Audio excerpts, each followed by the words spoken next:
Alright, I did, well, I was testing some things because I was like thinking about what I could showcase. Um, Apparently there's an EGA graphics mode for Wing Commander. I didn't know. I was like, oh, hey, I can check that out on stream. So I tested that real quick. It broke the game. So I had to source my backup that I had from the Mister, and I don't have that EXE cracked for copy protection. So good old Wing Commander manual is going to come in handy. And the blueprints. Because I will have to actually put them in. Which, I mean, that's part of the experience, but, yeah. I'm going to need that to get past the copy protection.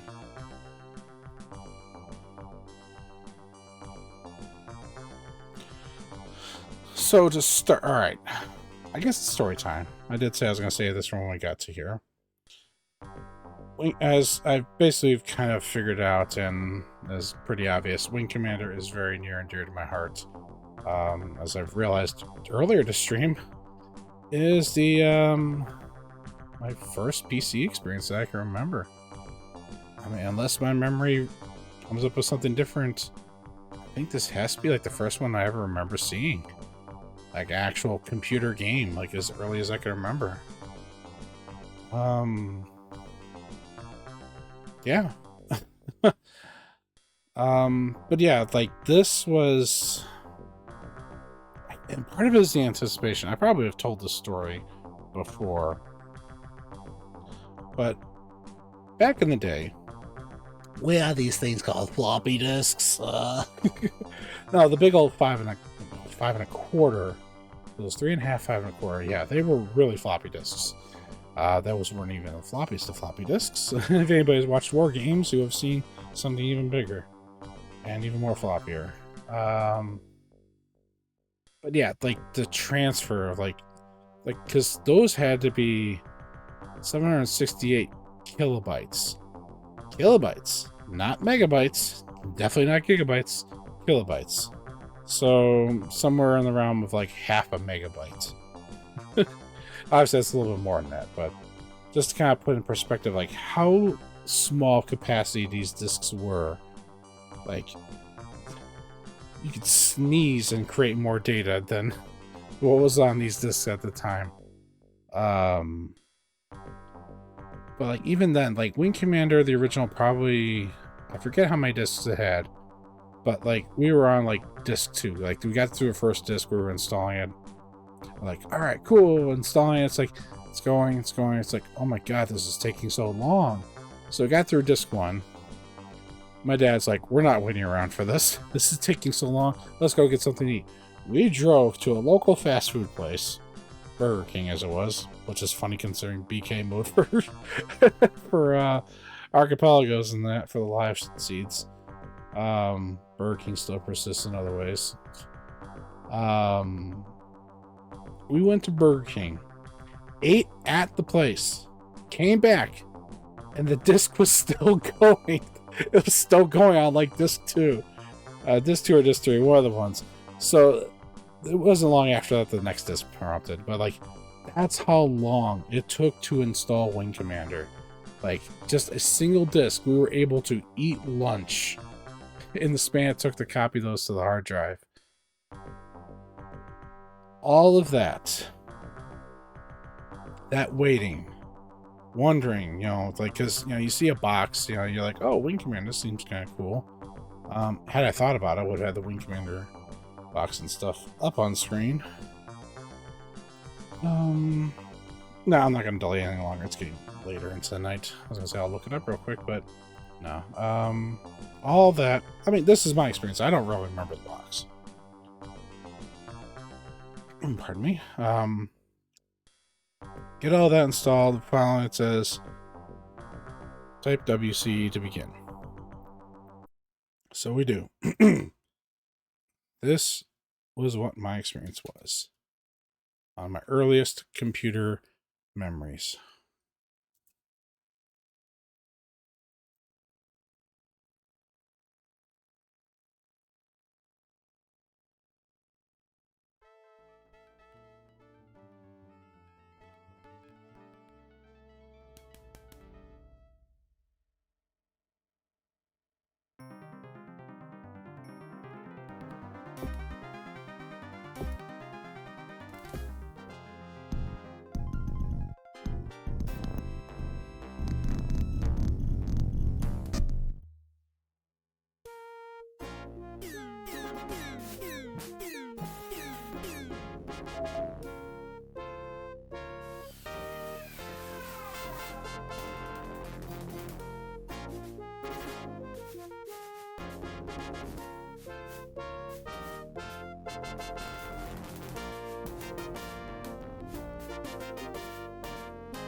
That opening still gives me chills to this day.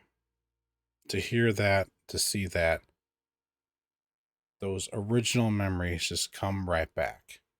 The delay, the wait, the anticipation, not knowing, just being a kid at the time, not knowing what's really going on, not really, I don't even know how much I really knew about video games at the time, but just having that, the orchestra, it's like, oh, okay.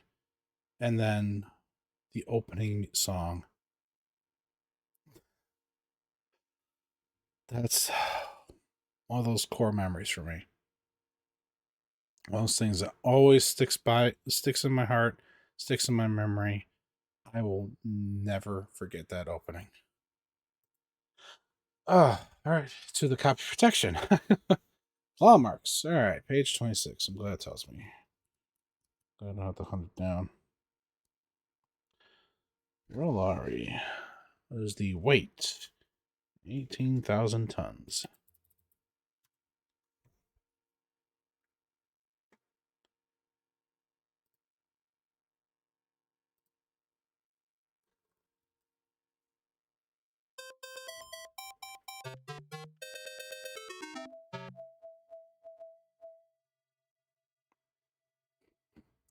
And the opening on an arcade machine just to get your name in.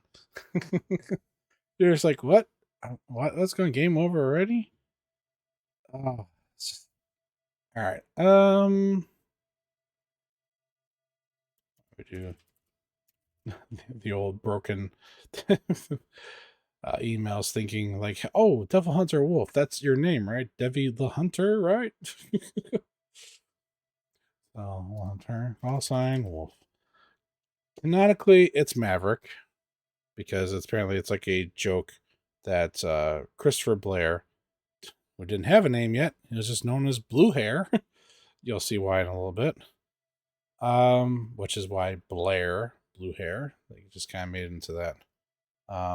Some games, I think the Sega CD one calls you Hot Shot, which I think kind of makes sense because it has voice acting in the Sega CD version. So they call you Hot Shot. Canonically, your call sign is Maverick, but of course, you know me, I am Wolf. All the scores are randomized.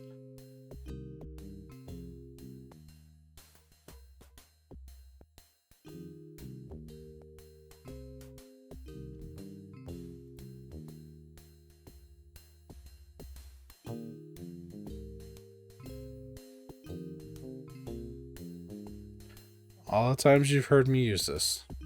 Here it is. The actual real use of it. The Rec Room, aka Swing Commander. And of course, you can go right back into the training arcade mode, but yeah, I'm sorry. I'm just taking this all in. Like, now that I'm sharing this, like, obviously I've seen this so many times because I've started this game so many times as a kid, only just be so terrible at it, I couldn't get anywhere. But again, these core memories, and thank you to everybody who is here and anybody who's watching the VOD to get to experience this with me. Like, yeah, there's a reason why the space theme is sticking as much as it is, and this game is the reason why. I'm gonna gush. I don't care. I'm not apologizing for gushing about this. And it's not that like Wing Commander also is like a bad game or something like that. Outside of the PC space, maybe it doesn't quite have the same reputation for its time, because hey, Wing Commander was a demanding game for PCs. So it was obviously tough to port to other systems as well. The Super Nintendo version had to cheat with the the Super FX chip, where one enemy ship was rendered using the Super FX, and your wingman showed up as a stationary picture, essentially. And you were lucky if you saw anybody else, because that's all the Super NES could really do. Sega CD version tried to, well, it succeeded, but like at a lower frame rate. It did the full experience of having every ship visible on screen and interactable. But it took a performance hit to do it. This game was a struggle to run, to port elsewhere. They did bring it to Amiga, and that suffered in color capabilities for, like, compared to like the 256 colors you see here. Doesn't sound like a lot now, but back then, this many number of colors simultaneously on screen for any kind of computer system was a hell of a feat. It was cutting edge. And not to mention Sound Blaster here too.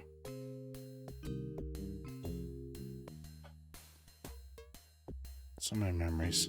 All right, let's let me stop reminiscing on that. Let's kind of get to it a little bit. So obviously this is where we start. Shot glass the bartender. Should always start talking to the bartender. They usually know things. Oh yeah. Also, you know, he's actually making drinks, and Paladin here is actually consuming drinks because, yeah, this is the PC. This ain't the Super Nintendo where you gotta worry about censorship like that. Yeah, let's talk shot glass. I will say, yeah, I'll do it after this conversation. Belly on up, friend, and take a load off.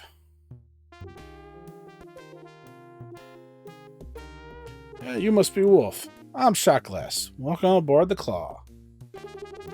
Used to be a pilot myself, till the Fleabag shot me up so bad I couldn't fly. I guess I flew with most every pilot on the Claw. So if you want to know how one pilot or another flies, old Shot Glass is the guy to ask.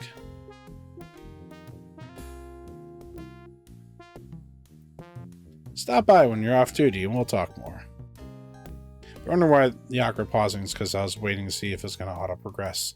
Like that first one and that last pause I did. It did not continue on, but the other ones did automatically. If you notice, yes, they are mouthing the correct words. Well, as much as they could for the animation frames. But yeah, they programmed, at least for the first one here, apparently when they went into the expansion packs to rush the process, they didn't quite do the same thing. But they were actually programmed with word mouth movements. So they're basically speaking the words.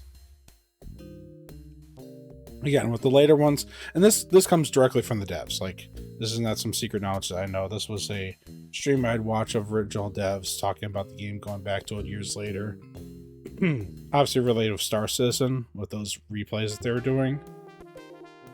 Later ones, they just had them all going blue hair, blue hair, blue hair. I think it was the actual phrase.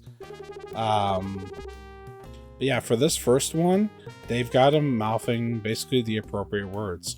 That extra level of detail. Like, I get now something you would take for granted now. It's like, oh, of course their mouth is going to kind of line up with the words. Just depends on which language it is, you know. Like, if they're originally speaking Japanese, they're going to be mouthing in Japanese. But like back then, like so many times you just the you know, open closed mouth movements, you know, like that's all you had. Details, like the things I did not appreciate as a kid that I can look back now on. Oh, okay. As I was gonna say, I'm not gonna do accents. Shot Glass is kind of like just standard voice, but Paladin, if you remember Wing Commander 3, you know, I'm not gonna try to do accents because I'm gonna butcher accents. An Angel. Oh God, now I'm bringing this back. I just realized because I talked about this, like during the Wing Commander 3 playthrough, that the first people you meet outside of Shot Glass here are Paladin and Angel, two characters who are so very important later to Colonel Blair. Like, because Paladin's right there as his best friend. Angel, like, spoiler, I mean, if you've watched, if you've been watching me on the regular, you already know the story of Wing Commander 3, but his eventual love interest, they are right here. I said that they were the first two pilots that you meet, and I was not kidding. Here they are right here, and it's just hitting me again. Oh, but yeah, Paladin is Scottish, and Angel is French. I am not going to try to do accents, because I will butcher them and it'll sound terrible, so... If you want, let's say if you want better, but I'm not sure if it is better voice acting, quote unquote, I'll play the Sega CD version. Oh, do I play the Sega CD version at some point? Maybe I'll do a look at it once, just because voice acting. Oh, I need to look at that project. My brain's sorry, I'm just swirling everywhere, but like, there actually was a project to bring the Sega CD voice acting to the PC version. I need to look and see what the status of that was, to see if they made more progress or not on it, because that would be interesting. Because Wing Commander 1, they did expansion mission packs, but they never did a voice pack for it. Wing Commander 2, they did a speech pack, so at least, you know, the intro and all of your space combat lines are voiced. I mean, it was on floppy disks. They didn't do a full-on everything read like the like Privateer when it came out on a CD. They had room to do lines for every line in the game. Sega CD1 does do lines for every line in the game. But Wing Commander 2 on PC, it's just the intro and then battle lines while you're out in space. So that'd be interesting. But yeah, to bring it back to the point, Wing Commander 1 did not get a speech back. They did not go back to do that. For the time, it was probably just, you know, it didn't make sense because everybody was moving on to Wing Commander 2.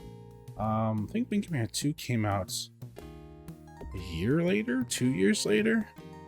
I gotta look this up now. Now this thing I'm gonna try to look up. Commander 2 release date. 91. Yeah, so a year later.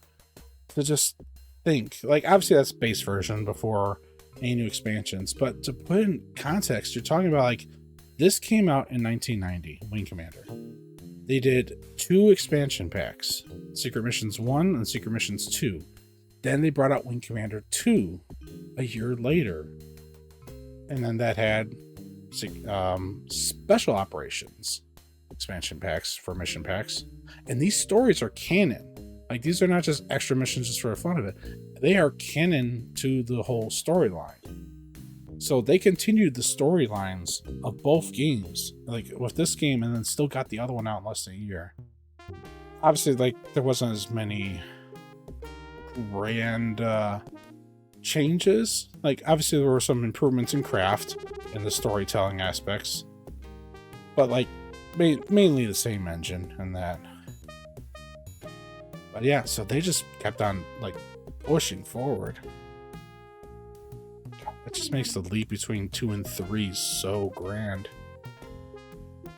Well, it's that they did other spin-offs and stuff between then, like Privateer. Yeah, alright, let's... I'm not even going to get to the comparison part if I don't hurry up. Yeah, so Paladin. Oh, laddie, I said I was going to do accents. Whatever. Oh, laddie, take a seat into the glass of old Paladin. I recall once when I was just a lieutenant like yourself there. Where is this accent? This is why I didn't want to do an accent, but the laddie. We were flying patrol over the Accord, the 4th planet in the Alliance system. These 4 Kilrathi Southie came zooming in with the sun at their backs. What is the point, monsieur? There is one, oui. I was leading up to it last. That day we learned that a Southie will always turn to the left. It's got something to do with the way our engines and ducts are arranged. So when you tail a Southie, watch to the left. That's where he'll go when it makes his break. Yeah. Getting introduced to pilots. When you see, Paladins enjoying a nice one. I'll blame them.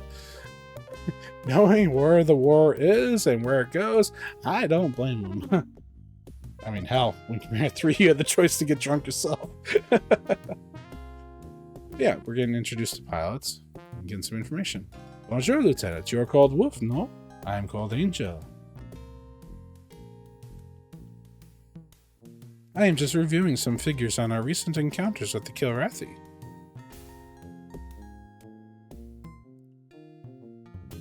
You would like to know what I have learned, perhaps? The Dralthi is the Kilrathi fighter seen most in this sector. These figures show that 1.4 missiles are required to destroy the Dralthi.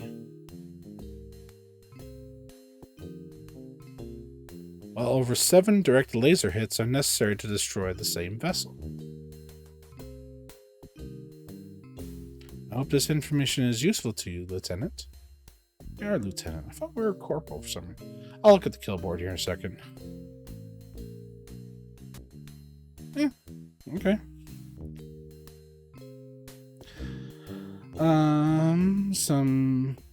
I'll say there's only like 3 names you might recognize if you're eagle-eyed and listeners. Lieutenant Marshall, that's Maniac. Captain Devereaux, that is Angel.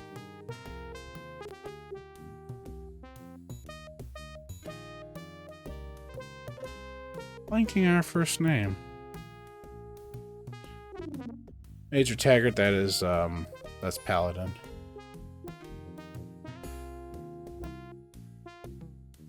Why am I blanking on their first names? Well, I don't have to keep blanking. I got the Claw Marks magazine here. Let's see. Major James Taggart for Paladin. And Angel. Jeanette. Okay. Jeanette Devereaux.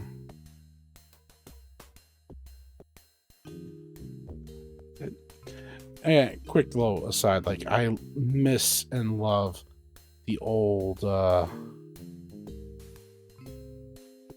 it's copy protection, obviously, but it's also game information, but it's written in the style of, like, an in-ship magazine called Claw Marks.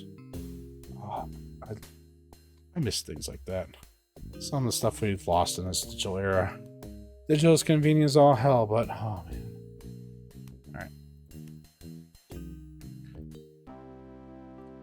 And the barracks, aka your save point. So you choose a bed to save and then name it, and they'll show up They'll put a person in the bed for you to remind you where you've saved and where you haven't. Check our medals. Which ain't got anything. Second Lieutenant the Hunter, aka Wolf. Enyo system. Anybody heard of me? The Anyo system, or whatever it was in Elite Dangerous? Yes, Enyo system. This is what I kept referring back to. The starting system in Wing Commander. Of course, the airlock. Return to DOS. Is it DOS? No. Mission hangar. This is where we go to get our briefing.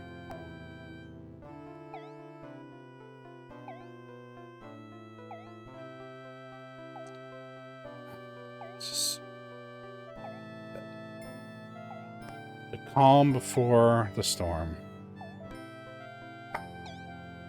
I know it's coming up and I'm just gushing some more, I know.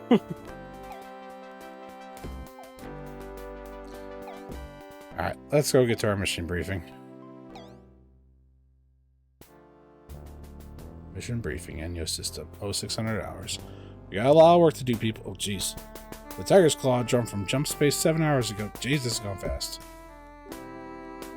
Killer Bees have the first shift. Yep.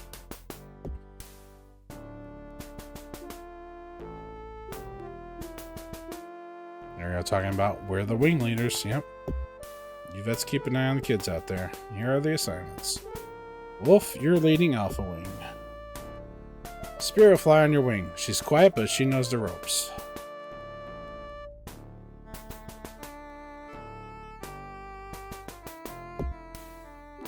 You're the wing leader, but if Spirit talks, you be sure and listen. Got it? Yes, sir. There's the blue hair. Good, here's your mission plan. Yep. Appear display alpha. Check out 3 possible jump points at about 20,000 clicks out. There are asteroids near nav points 2 and 3, so stay on course. Any questions? Yes, Commander. What are we to do if we encounter the enemy?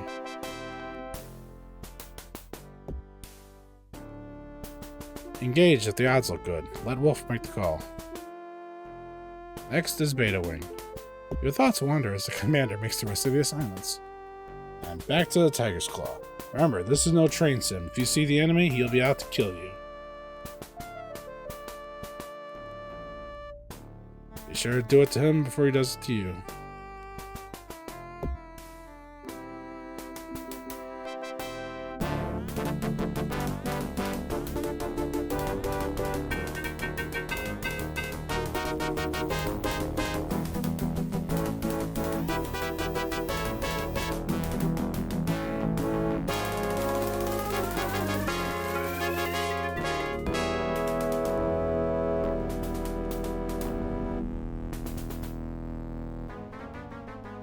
A fucking grin like a Cheshire cat.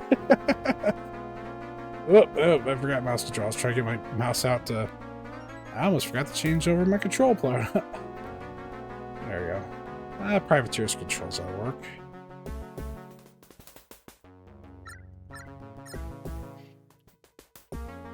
Yep.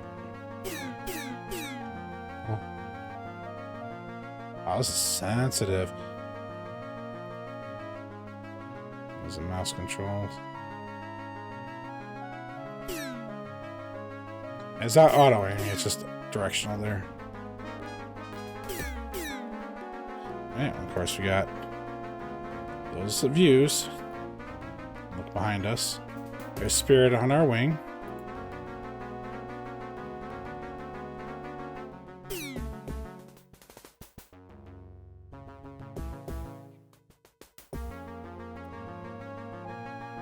Yeah, okay, standard wing commander. Double for afterburner, yep. This not damage report. I can't remember what some of the ones were. Because N is... Oh! Tap twice, okay. Once to bring up the view and wants to do it.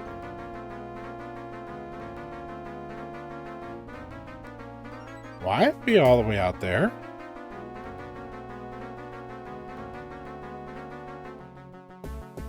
We're going to nav 1. The Tiger's Claw's over there. Why are we between 2 and 3?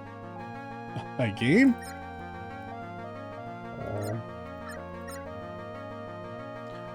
I'll slow it down here while we're talking.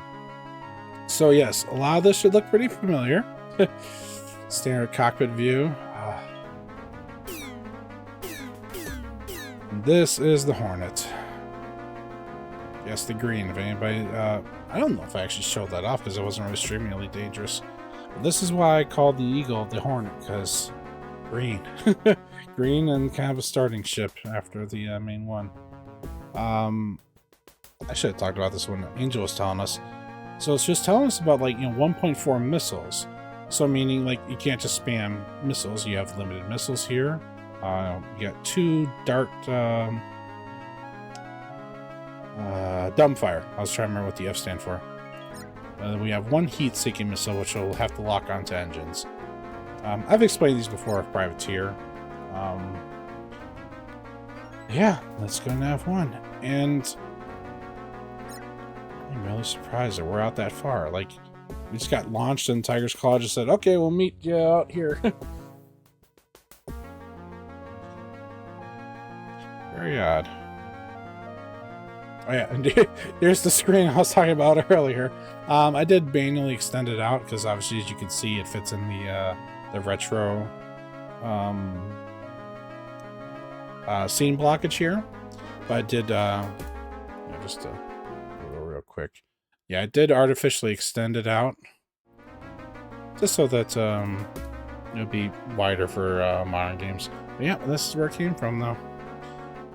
Oh, okay. This music. I'm gushing again. Alright, let's slow it down a little bit. Let us get into the action, though. But yeah, we can actually fly there. It's not quad jumping. Like, there is no jumping in the first game, actually. We can just sit here and manually go, because you can see the range. Or, yeah, autopilot.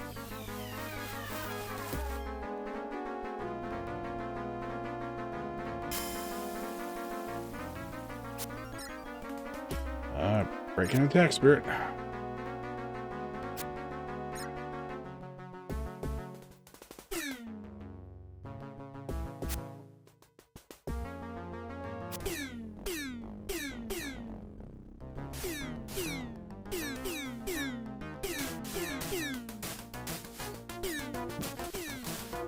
Ooh, I think we're gonna ram.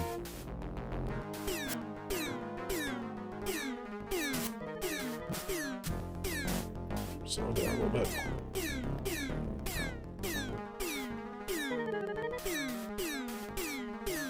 Oh, he's running. You can tell by the music cue.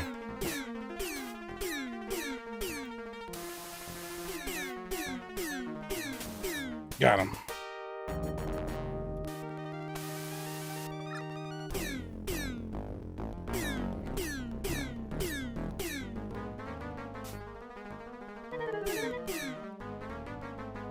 They running? Spirit? You're out here. They ran. I didn't expect them to run. Okay, so we hit nav 1. And we're about to hit the trick that makes this first mission such a pain in the ass for anybody who did not read their claw marks. Let's see if I can find it real quick. Because I've got it. Might as well. And if you notice, there is some physics still. As you notice, when I afterburned and then shot, like the shots were kind of going sliding off to the side. Like, it's not the full Newtonian that we saw in Mantis, but like you still have some bit of physics manipulation that you could do out in space. They didn't just like completely ignore it. Try patrol mission. Sit and kick, shake, zigzag. Where is one of these articles in here? Yeah, had I thought about it, I would have put this manual at the ready so that I could have put it on screen like I did Mantis. that would have had me be a professional and kind of figure that out ahead of time. I wasn't 100% set that I was going to do Wing Commander, but because I thought, I'm just going to run out the time of Mantis. Then Mantis decided to get stuck. And I said, well, I guess we're going on to Wing Commander after all. Where is it? Oh yeah, while I'm searching for it, music cues. Yes, this has changing music based on what's happening. Based on how well the battle is going, if there's a missile coming after you, if somebody's on your tail, if they're running away from you. Because obviously I kind of saw it looked like he was escaping, but then the music cue changed to the enemy is running away theme instead. Which I thought was always really fun stuff with Wing Commander series. Oops, sorry, kind of bumped things there. Sorry about that. These are the ship specs. Profile. Come on, where is it? You know, this doesn't speak well if I can't. After I just said, hey, you know, if you didn't read your claw marks, you won't know how to handle this next part here. And I can't find the section that tells you. Oh, let's see, speed indicator. Ah, here it is. Okay. I was expecting it to be an article. It's more like the actual, more of a standard manual section. It's called Playing Wing Commander, the 3D Space Combat Simulator. It has like standards. This is more like outside universe, more like directed to us. Speed indicator. The speed indicator may be 1 gauge or 2, depending on your cockpit type. Set speed shows the speed of your fighter will try to maintain on its own, like cruise control on an automobile. KPS shows your ship's current speed in clicks, kilometers per second. Tactical tip. The safest speed for negotiating asteroid fields is 250 clicks per second. And they are serious about that. If you do not read and you do not slow down, we're almost at the asteroid field, but like Hornet goes out to 420. Whoop. If you speed up, you see how numerous they are. I'm at 300. And the faster you go, the faster they come at you. And the faster you're going, the more it hurts you. I don't think I can destroy them with just the standard lasers. Oh, I can. I thought I needed like mass drivers to be able to destroy them. So yes, you see that these are a little bit more manageable at 250 clicks per second. Yeah, if you're going faster, because you're like, ooh, the Hornet goes, meow.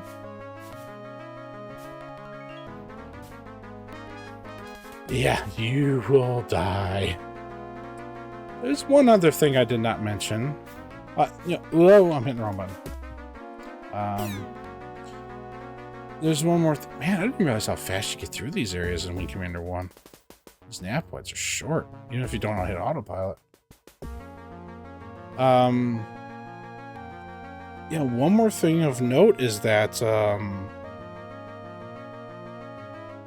this was before they really figured out limiting the speed of the game compared to how fast your computer is. So Wing Commander 1 suffers from speed issues if your computer is too fast. Spirit. Oh, looks like she's going.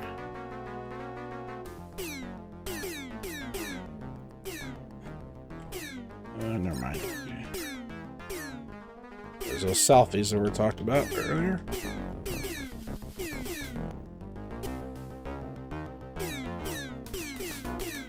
So yeah, this will actually go as fast as your computer will let it.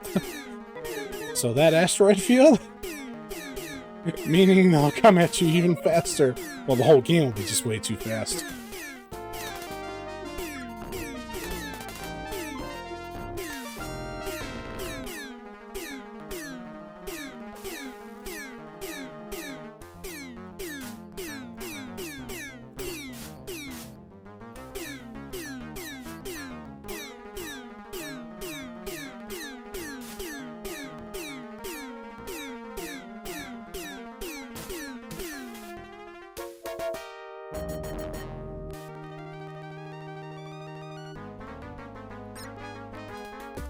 Nav screen, yep.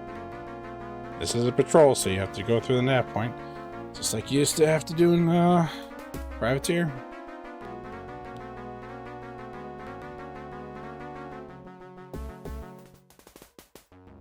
And now, destination Tiger's Claw. Oh, asteroid field. Because there was near it. And they drill that lesson into you. Yeah, if you set your speed down, like, asteroid fields are no problem. Nope, how about we don't get it?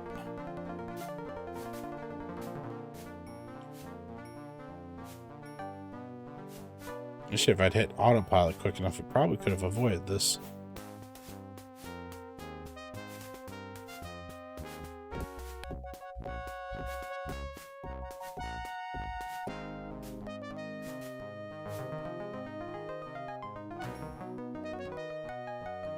Yeah, not too bad. First mission, obviously. First mission, the franchise. I think we're safe, yep.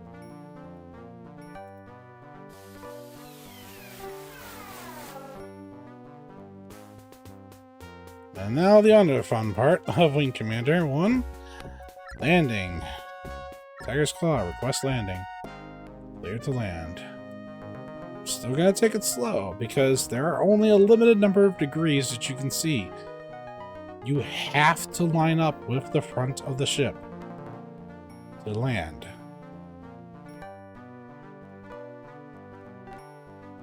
So if you go too fast and the sprite changes, you're not looking at the front anymore, so it pays to still go slow.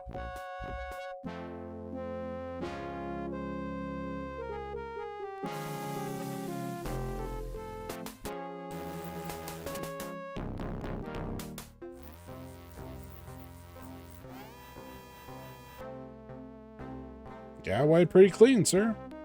Yeah, you don't really take any damage out of the shield besides the shields.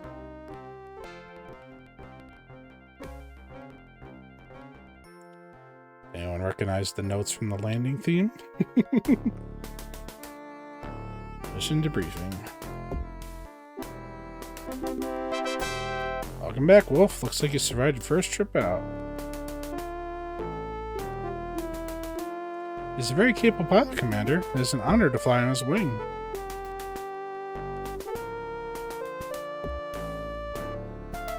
That's high praise coming from Spirit. You should be proud, Wolf.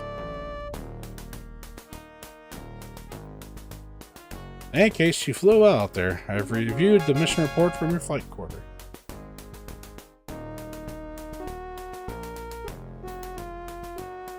Let's go over the mission report. You got 3 of the hairballs, Wolf. And Spirit came up empty. That's all then. Dismissed.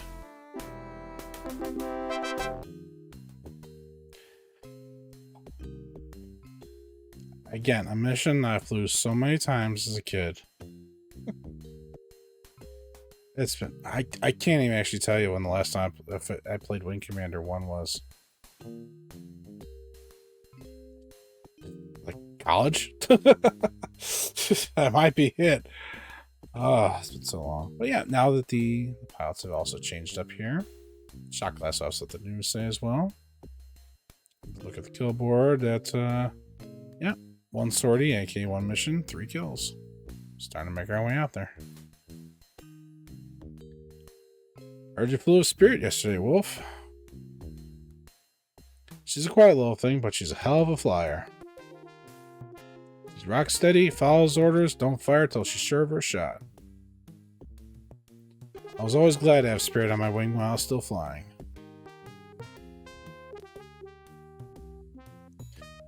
Little preview spoiler. Shot Glass's voice actor in the Sega CD version. Anyone remembers Master Splinter from the original Turtles? Hey, that's not where the Turtles ends either, because Commander Halcyon, or their blue-clad commander, that's Leonardo. Cam Clark. I'm sorry, I do not remember Splinter's voice actor's name. I do apologize for that. I feel bad about that. There's not always been a hell of a voice actor besides that, too.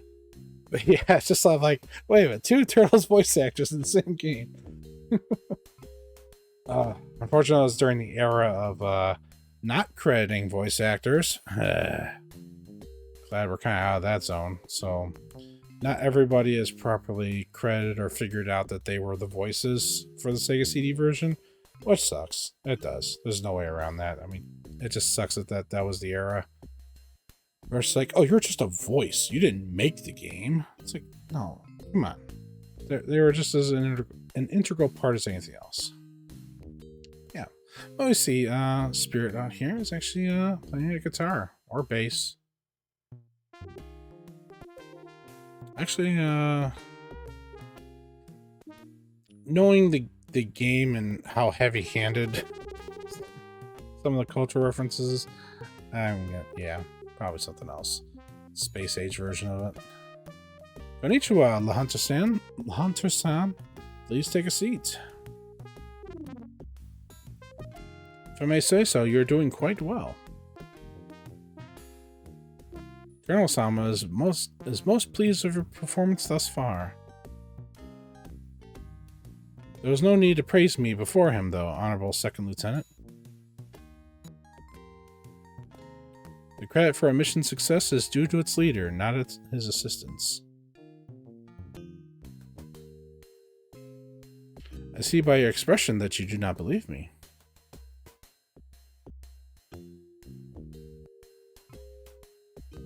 I assure you, I speak what is in my heart. Oh, speaking of the speed, so I've got this set so that's it won't be too choppy, but also not too fast. 4,000 cycles in DOSBox. I could probably tune it a little bit slower, but in an earlier test, I noticed if I went at the default 3,000, the joystick was not happy.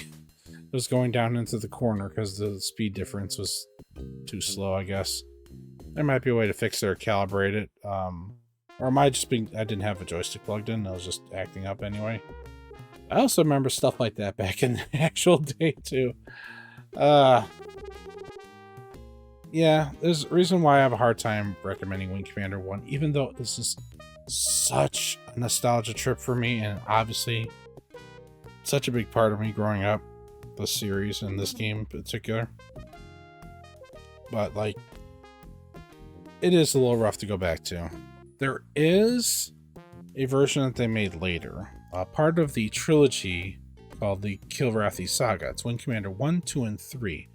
They did fix the frame rate issues, the speed variation problem, like too fast, the game's too fast.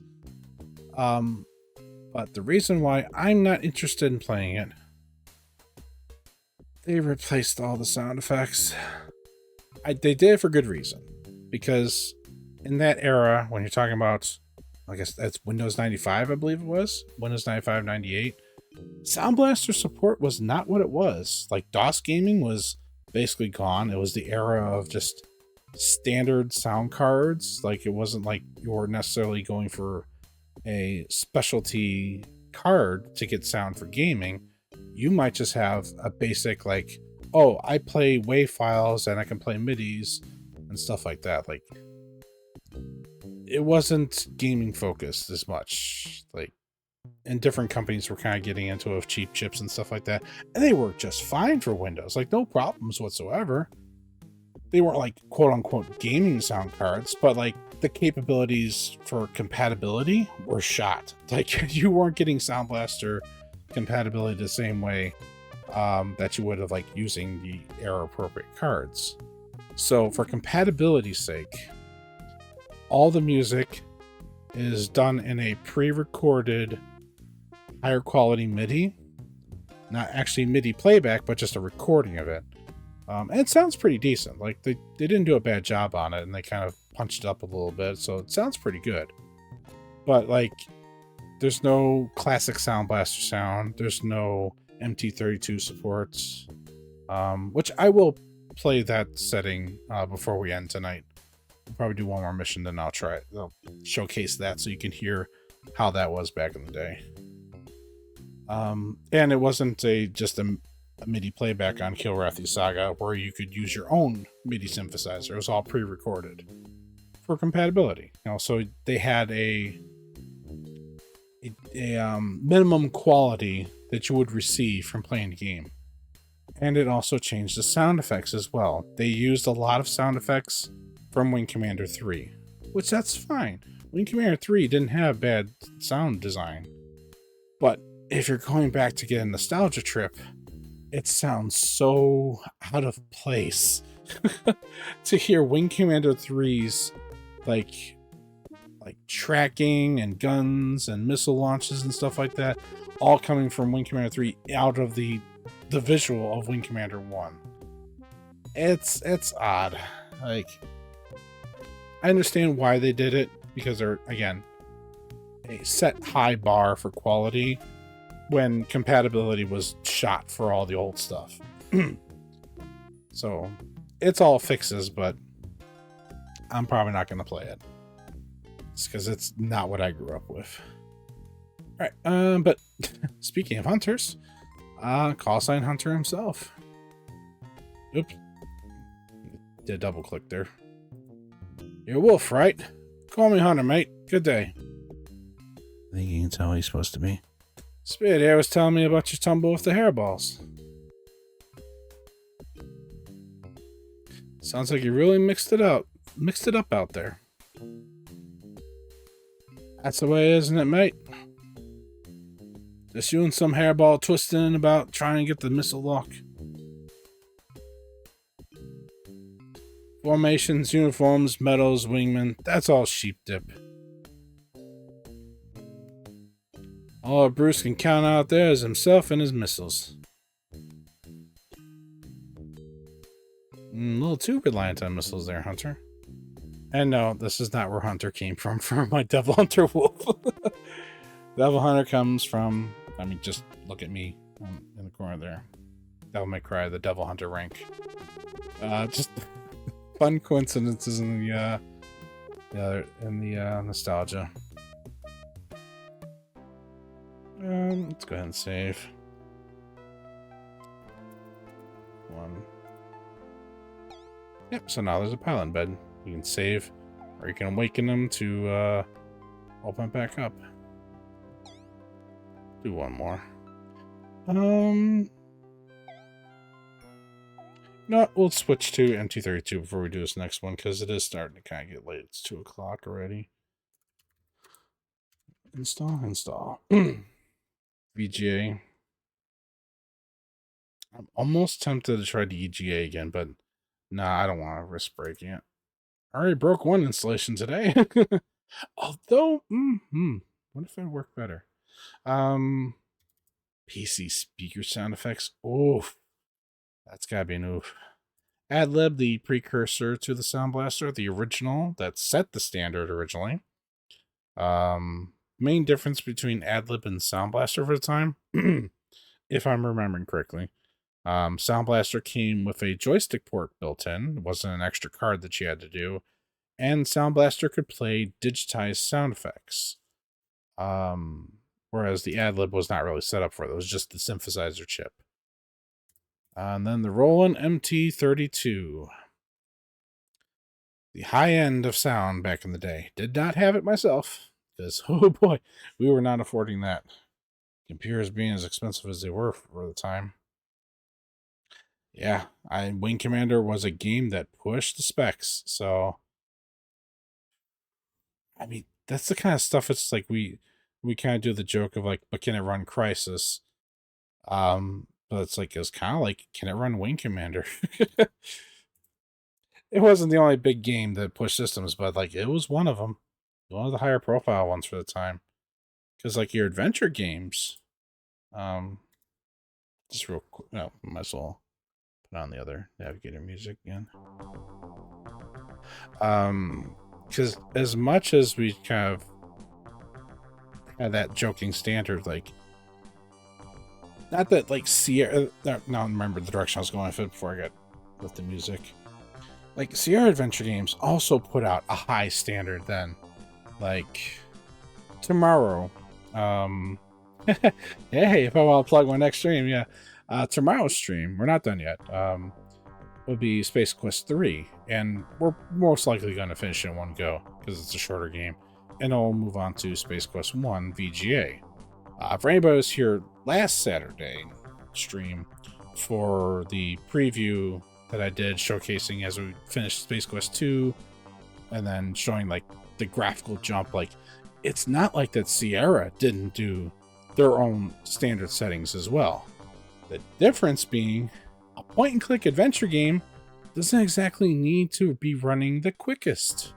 So if your specs were just barely hitting there and the game ran a little bit slow and choppy, you weren't really too worried. You weren't hurting that bad. Yeah, you're gonna feel it because the game wasn't running as fast as it should, but at the same time, you could still play it without too much trouble. It's a point and click adventure game. Outside of the occasional arcade segments that were usually skippable later on, it didn't matter if it ran a little sluggish. But Wing Commander being a higher action game, your specs did not meet, you were going to feel it, and it just made it more difficult to play. Oh, hey, Sims. Mantis decided to stop playing. There was a mission near the end where I took out a carrier. I moved down to start looking around for my next target, and I was directly above another carrier. So I just went bonk and was dead. I went into the playback mode because I'm like, okay, I gotta see how close and how long it was there for. And in the middle of it, it decided to stop, like letting my mouse work. Like I couldn't get out of it without just quitting. And I figured, since I'm doing the compare and contrast of Wing Commander, that I was just gonna go ahead and switch to it. So we've been kind of looking at Wing Commander. Real quick, let me go back since it looks like we do have a couple returns here. Real quick, I'll do the opening again as it was with Sound Blaster, and then we'll do the opening and then a level with the MT32 to showcase that. My nostalgia is too heavy for the MT32 playthrough, but I will showcase it here real quick. So, original Sound Blaster, for those who have made the return or coming back in fresh. Let's see.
We're gonna fail that because I'm gonna go back to the setup. So that is my nostalgia, the Creative Sound Blaster. I'm gonna go to the MT32 next, which is, according to the original composers, is how they originally wrote this. They originally wrote it for the MT32, and then they converted it to Sound Blaster afterwards. George Sanger, aka the Fat Man, wrote it for MT32, and David, it'll show up on screen again. I believe David was the one responsible for converting it to Sound Blaster, if I recall correctly. He probably had a hand with some of the tunes as well, but I think he was the chief one involved with the conversion, if I'm recalling my history of what I read up on this. But now here is the Roland MT32's version, aka the original way it was intended.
It does cut off at the end, so that's I might as well just cut it there. What's that, Sims? What did you realize? Keeps on wanting to give us the weight of the Rolari. Jeez, can you pick a different question? I think that was what, 1800 or 18,000.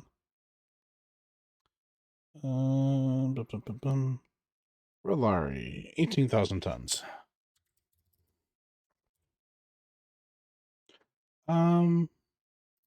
Do the opening again.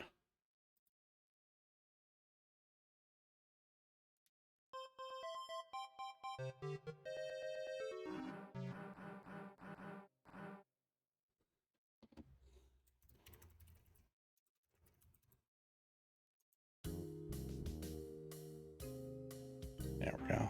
Load it real quick. Awaken, make sure you're not in the save.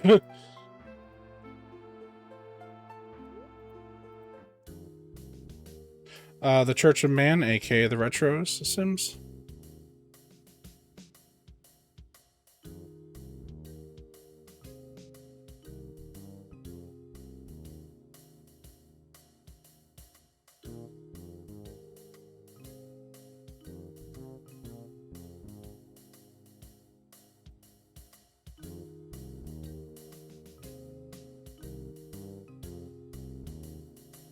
A little bit since it was kind of a little bit quieter.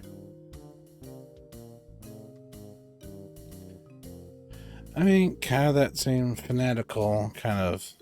Although I haven't played enough Fallout games, but a little bit of 3 and did the whole story of 4. But other than that,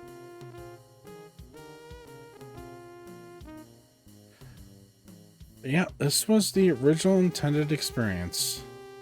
And as you may have noticed, yes, that includes the sound effects were done by the MT32. Back then, like eventually it was possible to use a Sound Blaster and an MT32.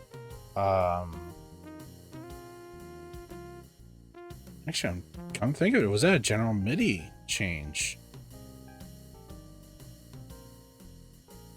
No, because Mantis, Dar. Yeah, Mantis had the MT32, but still had sound effects and voice from the Sound Blaster.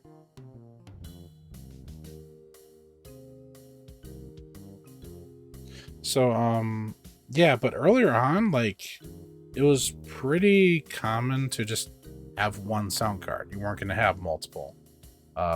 Even if, like, the MT32 was reasonably priced for its time, like, very competitively priced for a normal person to own a synthesizer, it was still expensive. It still was not cheap. So, like, even for somebody who had, like, an MT32, they figured you're just going to use that. You're not going to want to hook up a sound card and the MT32. Plus, there might have actually been, like, bottlenecks back then trying to do both at the same time. Yeah, think about this. Some of the earlier days of computing power, you know? So yeah, even the sound effects are replaced. Which, the music's not bad for the MT32. It's still not my nostalgia. But it's the changing of all the sound effects. Again, the reason why I don't want to play the Kilrathi Saga is my nostalgia for this game is firmly in the Sound Blaster sounds and music. Both tech hating groups both use the same tech to achieve their goals. Yeah, I mean, it's kind of how it goes with that kind of group in video games. I also want to say it's kind of how it happens in real life too, but we're not bringing that stuff up tonight. There's enough of that out in the world. We're here in Wing Commander instead. Yeah, so we just did the first mission on the other one, and we'll do one more here on the MT32. Listening to the droplet. It's more subdued on the MT32. It's a little more pronounced on the Sound Blaster. Or should I say just the ad-lib synthesizer chip? Because as much as I knew as a kid, I was like, oh, Sound Blaster. I didn't even know what the heck ad-lib was because we had just a Sound Blaster. Because again, an all-in-one card that was competitively priced, of course consumers kind of flocked to it. Yeah, that's a little bit happier in space, even though we've got angry space cats. There's a little note by the... I wonder what it says. Do not open under any circumstances. You know what? This is the barracks. I would say if I had to guess at what this note was, they'd be like, okay, whoever's flushing my underwear out the airlock, quit it. I know who you are. that just seems like the kind of thing somebody would post. I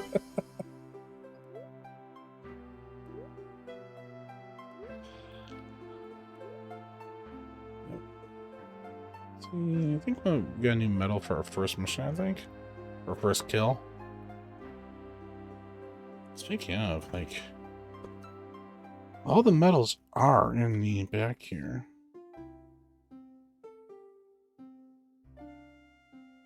Graduation service medals. Flight qualifiers. We might have gotten the Hornet.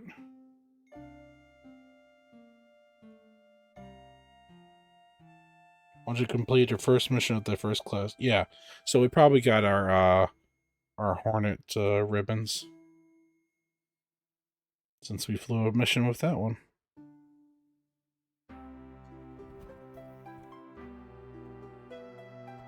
Anyway, I'm gonna keep looking at this manual. If I ever do an actual full-on playthrough of Wing Commander, I will get the manual to show up on screen, because I do want to go through that. It's just such a cool little feelie from back in the day, the In-Universe magazine. But let's do one more mission before we call stream here tonight, so we can get a full mission through with the MT32. Hey, here, like, I'll say this real quick with the MT32. Compared to General MIDI, there's real quick difference between the Roland MT32 versus MIDI synthesizers that came later as General MIDI. with the MT-32, there was not a standard. I've said this before. I think I said it with like Claw or something like that. There was not a standard, like what order of instruments or what they should sound like. It just was not a thing. So it was a wild west of synthesizers. General MIDI became a standard of what instrument was in what slot, and a general idea of, like, you know, because it's a certain instrument, you have an idea of what to expect on every channel.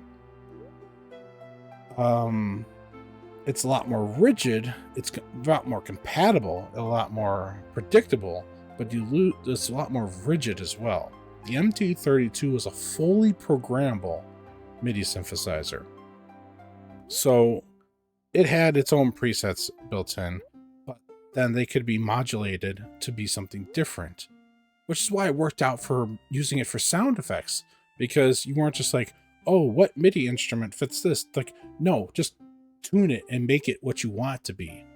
That's why the MT-32 did get that adoption early on, because, like, again, still expensive for MIDIs for people and owning MIDI synthesizers, but really cheap and comparatively in the professional space.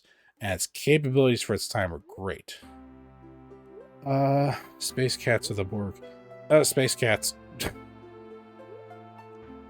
Space Cats may be angry and they want to get rid of us. But at least they do not evolve and change. And you need a Hail Mary to... as I say, you don't need a Hail Mary to take them out. I mean, if you're here for Wing Commander 3, you kind of know a Hail Mary was needed. But in terms of, like, you knew you were probably more likely to survive an encounter with the Kilrathi versus the Borg, especially early on. Later on, as the Federation kind of figured things out, that started to change in the Federation's favor as they really learned what the Borg were and how to interact with them. But even then, about like people like 7 of 9, you know. I don't know. I'd still rather go up against. No, I'd still rather go up against a Space Cat, because even though they're dangerous on the ground, the Borg is too. But if we're talking in a standard battle, earlier or later, your chances of survival would probably be higher against the Kilrathi than the Borg. That's just how it is. All right, enough. Let's get to the mission. Yeah, I mean, I didn't want to ignore it either. I wanted to give a full. This is when I could start thinking and like, who? It's like, yeah. I'll go on for a little bit. Let's get to the next mission. I'll try to read the briefing, but they do kind of sometimes go fast. Again, early game, first game syndromes. Like, some of them progress automatically, some of them wait a little bit. I'll try to read what I can. In your system, 40 minutes into the briefing. Epsilon Wing is Wolf and Spirit. You'll be escorting a Drayman class transport to its... Let's go on the second one. You'll rendezvous with the transport upon launch. Escort it to Nav Point 1. And on to Nav 2, where it'll initiate jump sequence.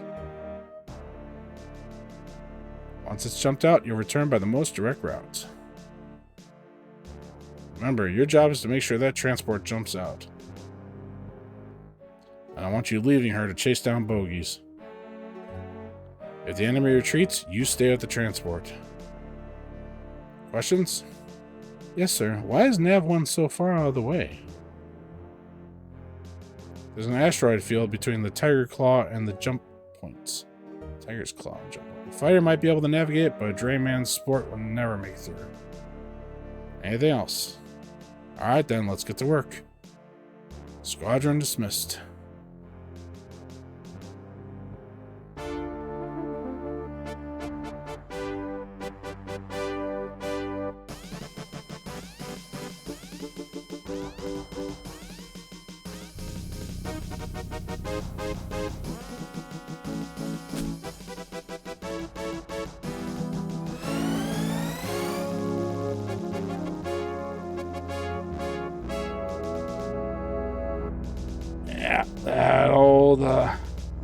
basically a semi in space. Using the Drayman of Privateer.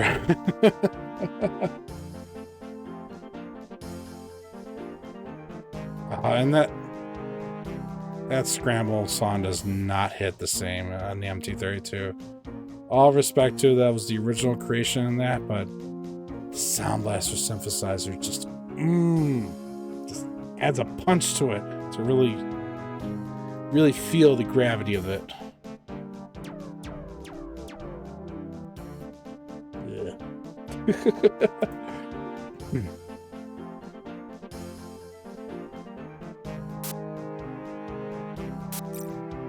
Breaking attack. Oh, whoa. Did she change? Nope, she didn't. Okay.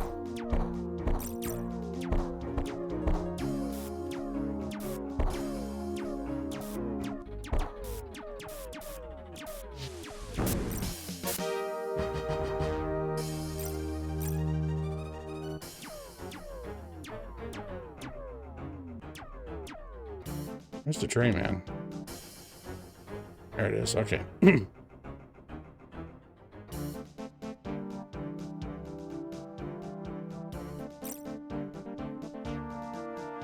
Oop, wrong button. I was trying to let the Drayman get ahead. Navigation.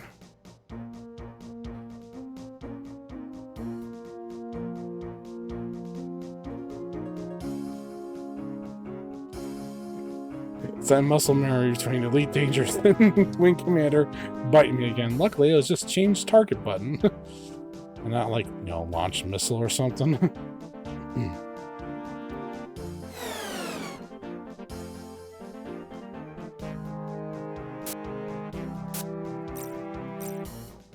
Nope, she's already breaking and attacking. Growth these.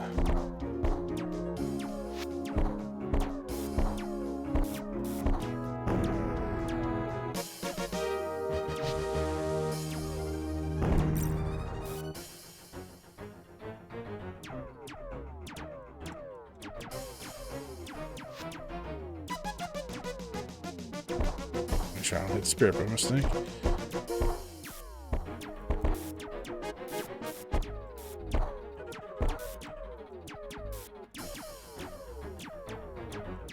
Wait, is that going after the...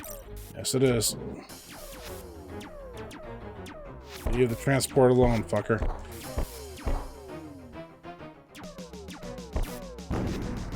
Got it.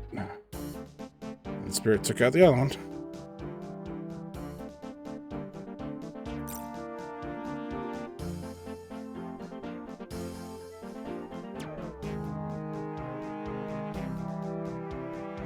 Target. And Drayman's no damage. Can you communicate with them? No, not in this one.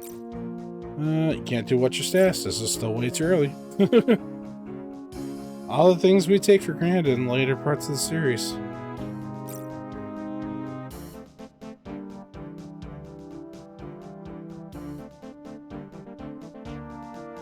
think it's about the jump. No, we're still keeping up with that. The only thing they can jump, transports and carriers. We can't.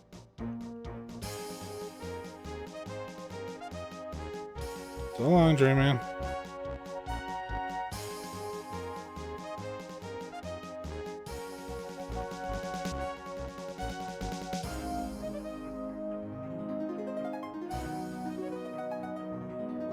And we were warned about that asteroid field. So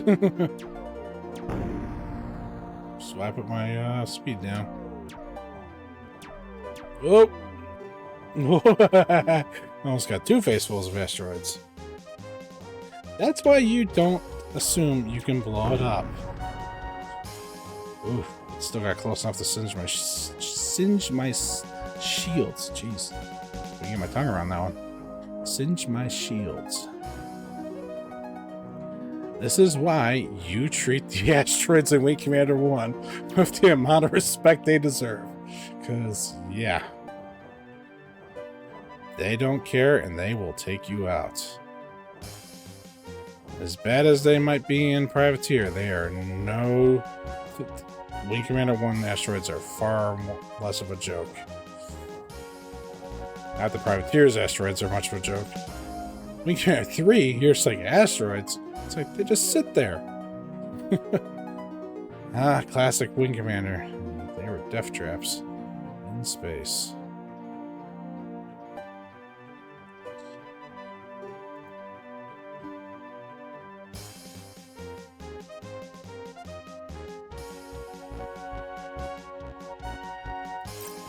There's request landing.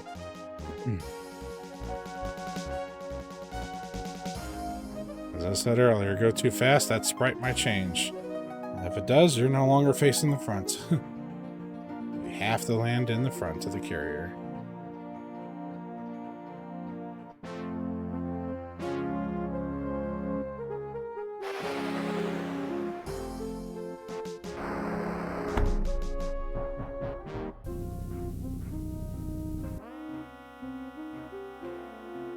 Yeah, well, pretty clean, sir. Race look fine, sir.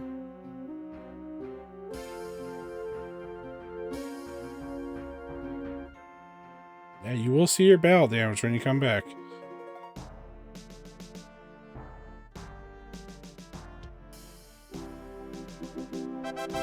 Good job out there, Wolf. Sport jumped right on schedule. You covered her well. Thank you, sir, but Spirit deserves as much credit as I do. Wolf-san is too kind, sir. I only flew on his wing. At any rate, that was some nice flying. Well, let's review the mission report. Wolf, you took out 3 Kilrathi. And Spirit struck out. Oh, Spirit didn't even get that one? Oh. Drainman Sport made its jump on schedule.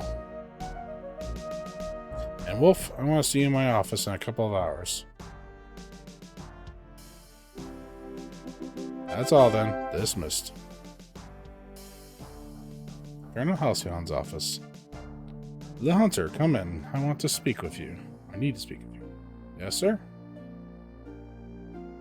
We'll be leaving Enyo soon. I need to make some personnel changes.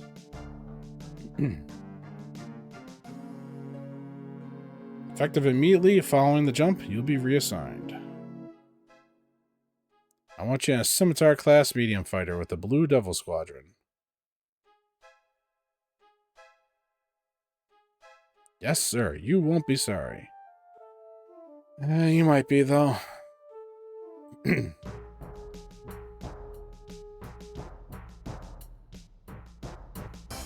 Good. I'm glad to hear it. Anybody recognize this? That's all then, Second Lieutenant. Dismissed.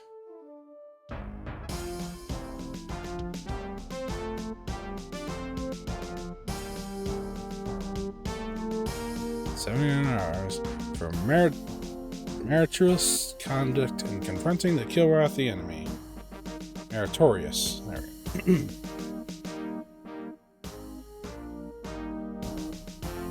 In the Enyo system, on or about 2654.1111. The Terran Confederation is proud to present the Bronze Star to Second Lieutenant the Hunter.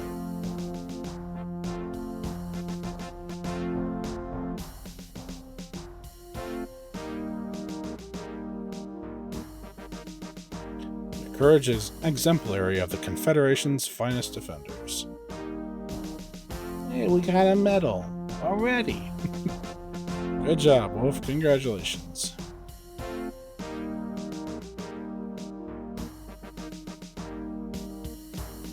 Thank you, sir. No blue hair. Filled with pride, you meet the applause of your fellows.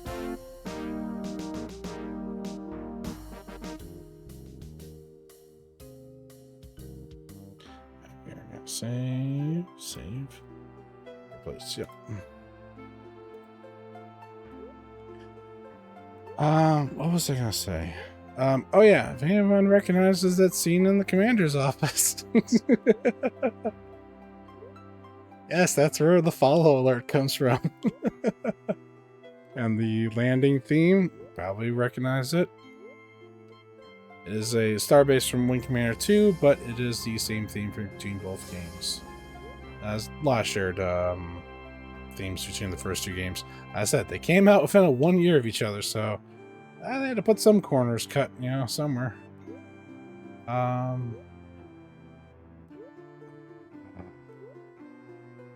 got to hear it. I don't like the scimitar. We're gonna go back because I do want to do a comparison and contrast, but I don't care what this is. I'm just gonna mines. I gotta hear how the scimitar sounds.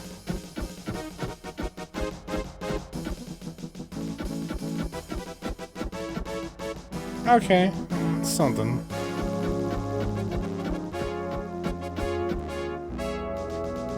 It's kind of got a little bit more punch.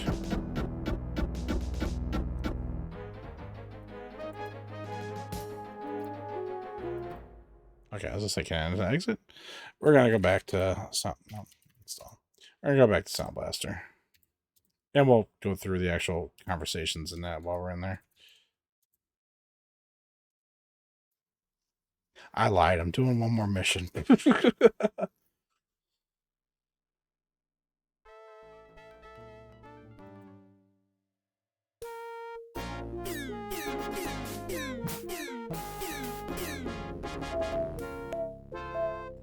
Punch. Probably got to turn it down a little bit.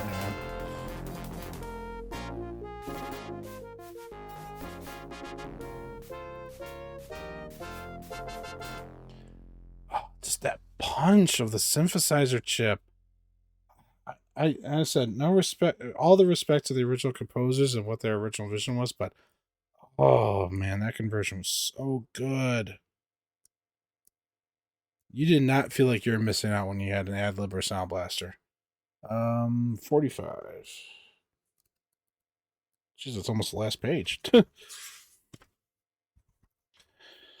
right. Part of the fleet, the TCS Tiger's Claw.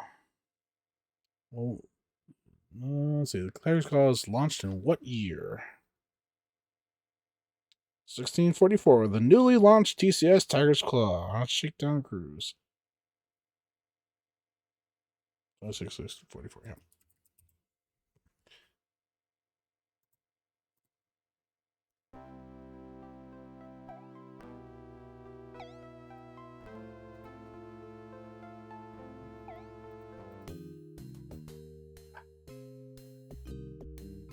Swing Commander is still a good tune no matter what version, but like again, that punch. It's okay. Realized I was hiding my phone under the manuals and the schematics. All right, let's talk to everybody. That's Iceman and Knight over there. Knight's a darn reliable pilot. A solid shot, a steady flyer. Not flashy at all. He's sort of a craftsman. Gets the job done, though. Iceman, though, now he's an artist.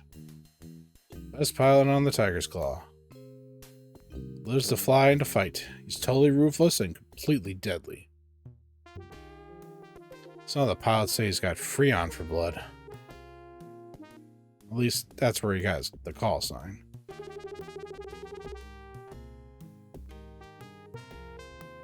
Yes, and he's got a gun. Because, again, PC don't care. Super Nintendo had to censor it because that's Nintendo. But originally, yes, he was polishing a gun.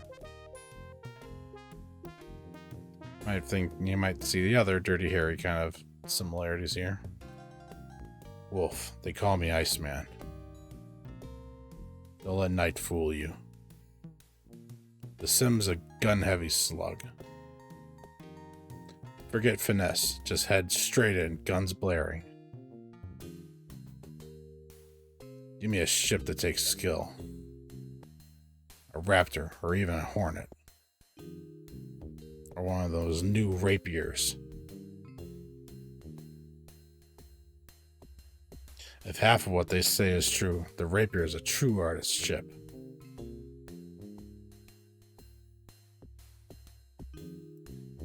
Wolf, right? I'm Knight. Welcome to the Blue Devils. Ever flown scimitars before? I think you're going to like them. Doubt. The scimitar isn't quite as fast or nimble as a hornet. No kidding. But she's got twice the armor as well as heavier guns. And she handles like a centurion mud pig. Iceman here will tell you that speed and handling will save your butt. I'll take an extra 3 centimeters of Durasteel plating any day. Yeah, about that.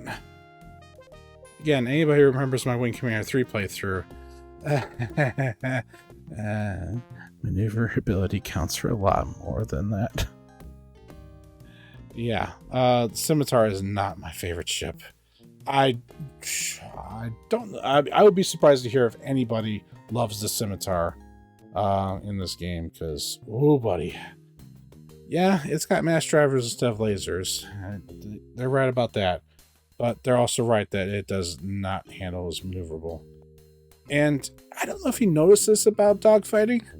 If you're in a standstill or in one spot longer than the other one, you kind of become a target. And extra armor don't count for anything when every time your armor is hit, something gets damaged. It's that little technology I was talking about during Mantis. Shields. You know, that thing that protects you before you start taking damage. Yeah, Scimitar is not my favorite. And prior experiences with this is, I guess I'll talk about this. I've talked about this before, but it's appropriate to talk about it now. Wing Commander has a winning and losing path set. It's not in the original manual. I mean, all the system names are here, but the actual pathing of winning and losing is not here. Probably on Wing Commander CIC, if I had to guess. Just because you lose in a system doesn't mean you've lost a war. Unless you get to the final one, Hell's Kitchen. Once you're in Hell's Kitchen, that's the end point, you're done. Or, yeah, what did they call it in this? I forgot. Because hell, oh my god, you can't say hell on a Nintendo game. So yeah, Hell's Kitchen is not, it is Hell's Kitchen, right? I'm not just saying that because, Hell's Kitchen, yep. Enyo, Gateway, Hubble Star, yep. Yeah, you only want to get up to Venice, that's your endpoint. But yeah, other than if you get to Hell's Kitchen, that's it. You know, you've lost the war. There's no winning path. So yeah, if you lose here because you're in a scimitar, don't worry, you have a chance to bring it back. I might even say, this could just be old experience talking, but I think it actually might be a bit easier to lose here and then win all the rest of the paths. I could be wrong about that, but that's what it just kind of felt like. Because the struggle to win a scimitar is really that bad. Ugh. I do not like a scimitar. But let's do the mission. The coffee system. 15 minutes into the briefing. Alright then, Beta Wing will be led by Wolf. Paladin, you'll be flying on his wing. I can tell you how I'm looking forward to it, Colonel. I cannot tell you how I'm looking forward to it. Sorry, I'm not doing the accent. Right. Since we jumped into McAlfee system just a few hours ago, we're still running preliminary patrols. Wolf, you'll be flying a 4-point route, checking several potential jump points. Here's your flight plan. Just fly to the nav points and make sure they're clear. Long-range scanners indicate some sort of debris near Nav 3. We have reason to believe that it might be a Kilrathi minefield. So be especially careful in that area.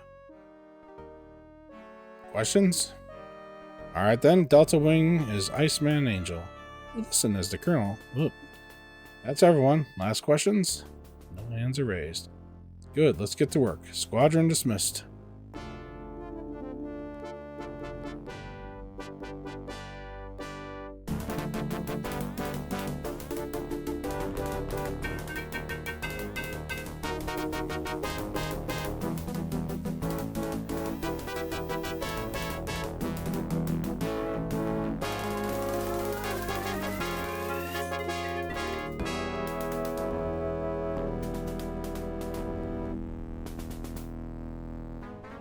And that punch, when it hits, and the scramble and everybody's running. Fine. Telling you. Alright, and now the sound of the mass drivers.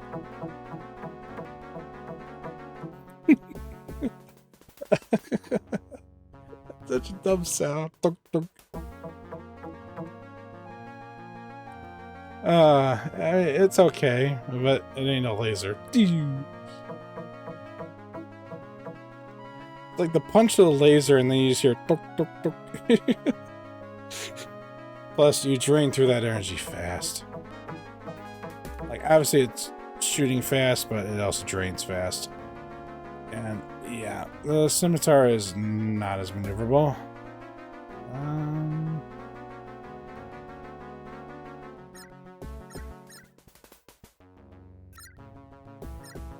Oh, the enemy's upon us. Breaking attack.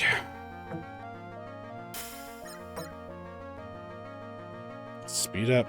And it only goes to 360 instead of 420.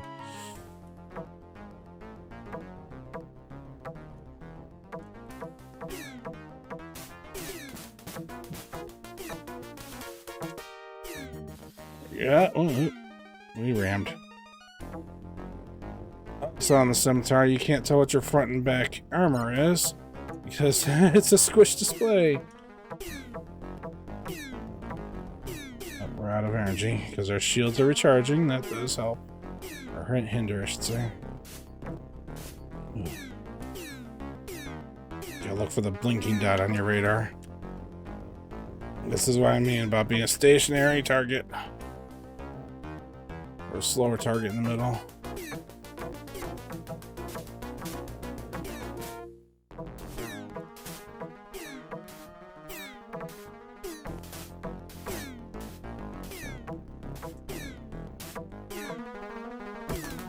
Nope, somebody's behind us.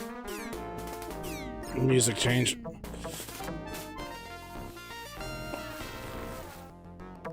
Those music cues. Watch out for Paladin.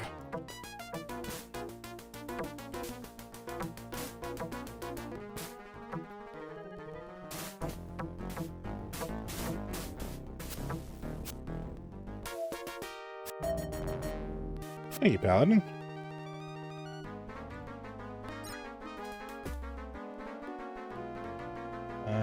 Damage. No internal damage. That's good. Yeah, I was saying, you can't tell what your front and back the armor is, because it's not, it's squished. Oh, right. Still here. Oh yeah, that's guns. I was like, what's my other button? Yeah, I only got one set of guns, so.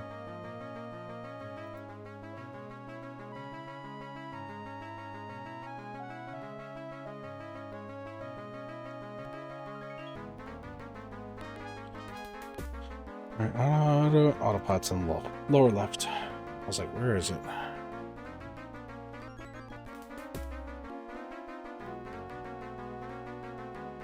Alright. Okay, so far. But it's not doing the flyby noise. And here's the mines. Not as deadly as asteroids, but they will still hurt. Ow. Ow. See, one basically took our shields there.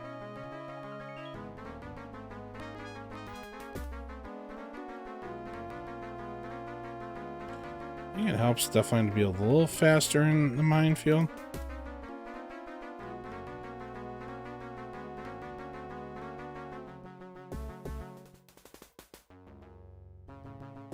Almost through an F3. 4,000 clicks.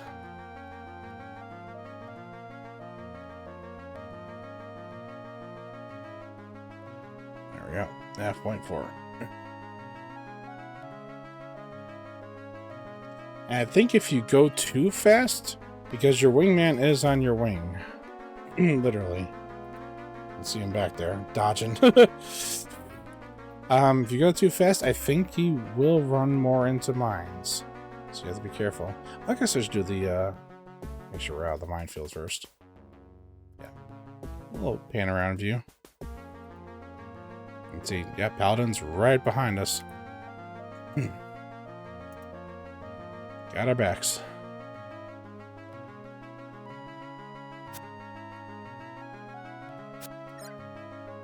I can attack. Southie. I should have been using a... I've been using fuel, just not for afterburner.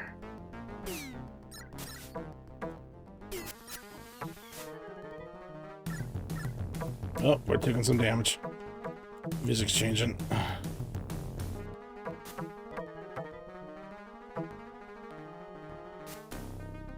Yeah, we got a missile on us.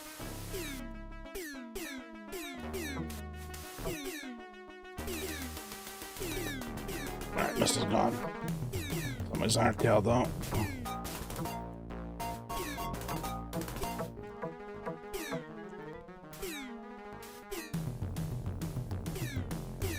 You're right on her. Where'd you go? You. Weapon destroyed. Oh, I think that's one of my missiles.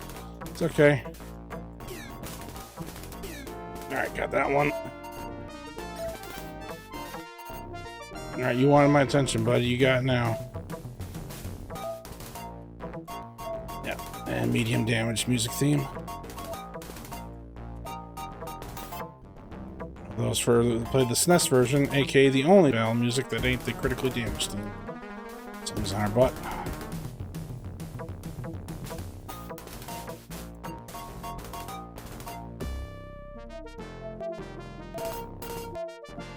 I don't know where the other one went. Maybe Paladin got him or maybe ran off.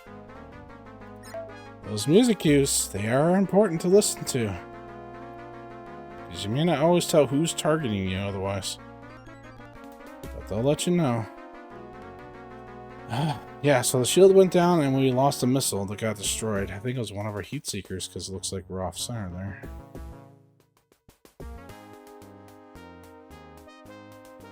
Yeah, you burn through your guns fast on the scimitar. You can light up an enemy, but you gotta be careful, otherwise you're just gonna be stuck with barely any shots as shields recharging. Because all that still counts. I think the smaller degrees in this one, but like that still all counts.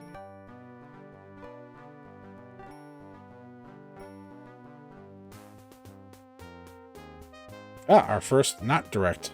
Damage report. No internal damage, so a little armor and damage, but we're okay. Paladin, don't run into me, buddy. Tiger's Claw. Request landing. Alright.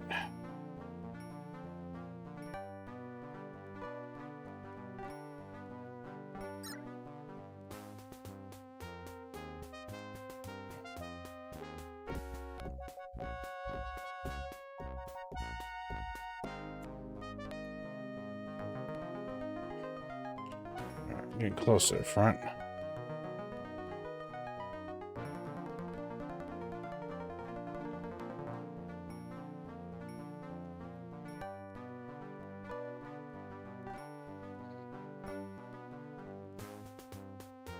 There we go. Now we're lined up at the front.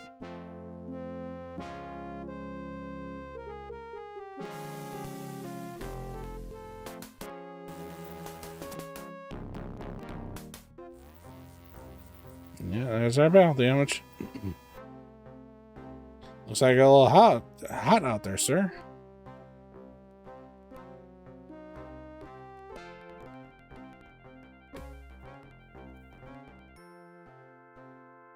I forgot to take lessons.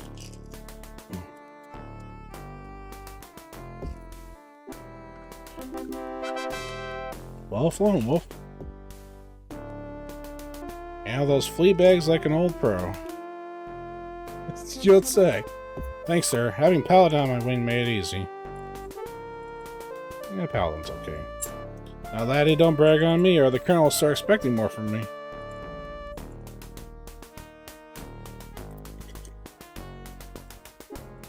So let's go over to mission report. You scragged 5 Kilrathi, Wolf. And Paladin came up empty. Man, my wingmen are not doing good. That's all then. Dismissed. Oh, hi, Maniac.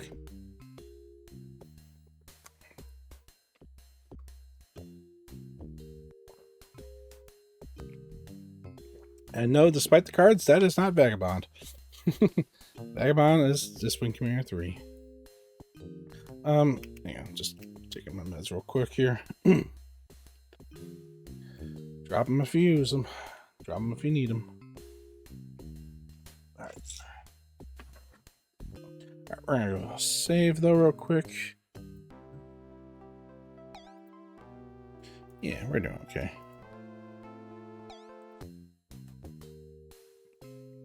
You met Maniac and Bossman over there yet? Maniac's a real lunatic. A good pilot, but way too erratic. He was just coming up when the Fleabags put me out of commission. It was just coming up when I was... Just between you and me, I'd rather fly alone than with Maniac on my wing. Bossman's another story, though. He's a real team leader. A crack pilot with 17 years behind him. Flown everything in the Terran fleet. And blown up at least one of every class the Kilrathi have.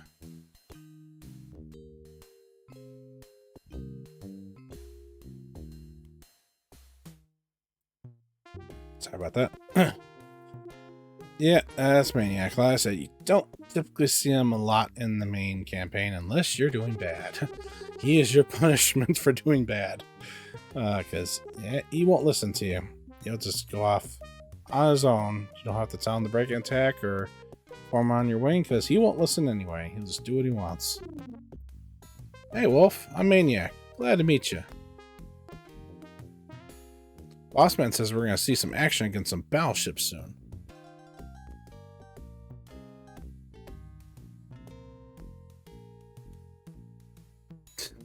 Pause on the grin. Come on, game. No, as soon as I click, it's going to change. I can't wait. Dodging flak and fighter cover to make a missile run at a destroyer. Man, that'll be a rush. Get in there quick, waste the mama cat. Then pick the kittens off one by one. That's the way to do it. Yeah, about that. Sit down, Wolf. They call me Bossman. I've been watching you. You look good for a rookie. You handle yourself well in a dogfight. But we're going to be facing some bigger ships soon. Alright, some serious action. Yeah, just watch out for those little bloodshot blinks. A lot of young pilots get excited when they see their first destroyer. Just what do you mean by that, boss? They lose their heads and go straight in for the battleship. Now, a light fighter they forgot about blasts them from behind. Big ships move slow and turn like pigs. Thing to do is clean up the fighter cover first. Then go in for the battleship.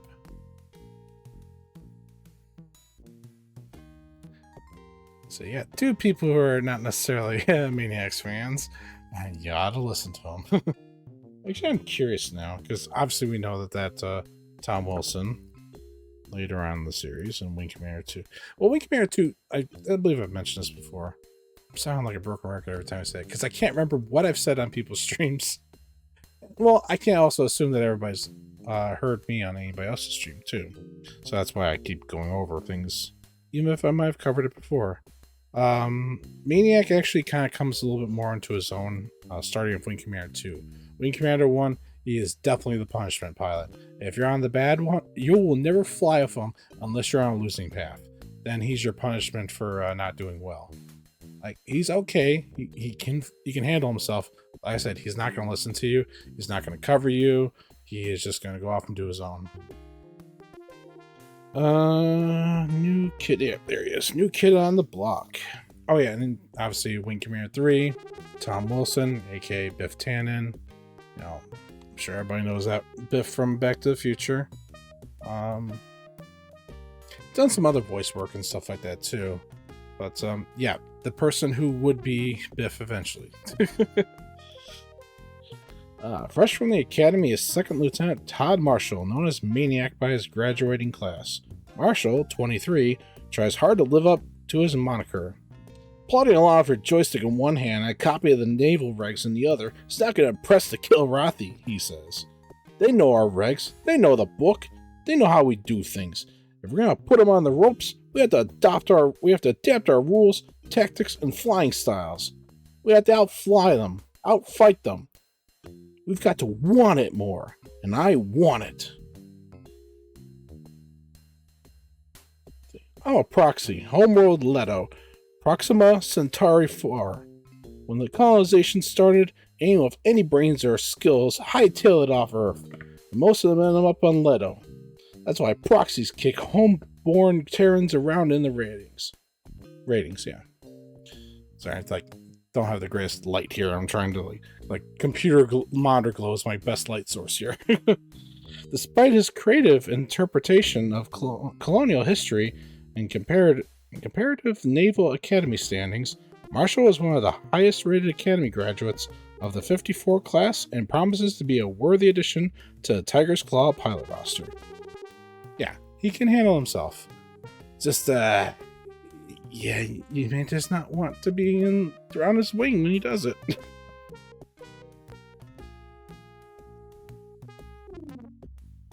I have to read more. Again, if I ever do an actual playthrough of Wing Commander 1. It's been so long, and I am better than I used to be. I'll have to put it on the docket, but...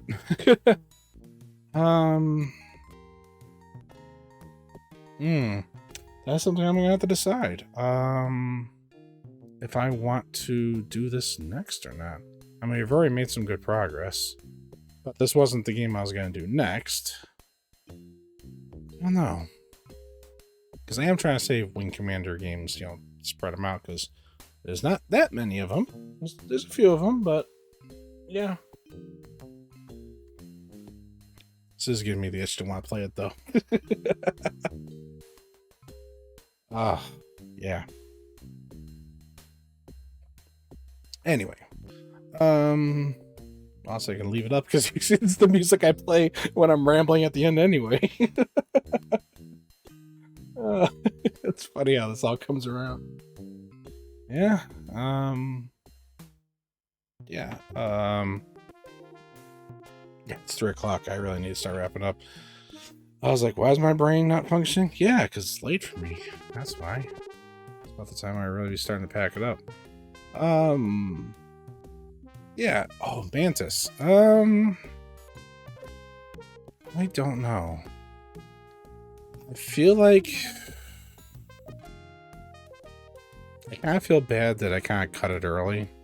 Although, considering what time it is now and the preview and contrasting that I did tonight that I want to do, I don't think if I kept on going, I don't think I would have gotten to Wing Commander the way I did tonight. Oh, yeah, one thing I was going to say real quick in the comparison, like, we had 4 nav points there, and obviously there wasn't anything in it, but you think about the Mantis mission sets, like, we basically did like 4 missions all in one go. That's what I mean, like, the Mantis's missions are so quick sometimes, but that's also, it's like, why? Like, we're jumping out and doing things and we're getting a mission briefing, sure, but when they're kind of put together like this, you feel like you were out there for something at least, you know? That's just one of those things that I appreciate in Wing Commander versus Mantis. And if anybody heard the compare and contrast with the MT-32 from last time, yeah, it's no comparison. Wing Commander's composers did an excellent job. Not that Mantis's soundtrack is terrible. No, I mean, like, it's actually got me interested to find the individual files if I can. But in terms of, like, who knocked it out of the park with, like, the MT-32, no contest, obviously. The fat man wins.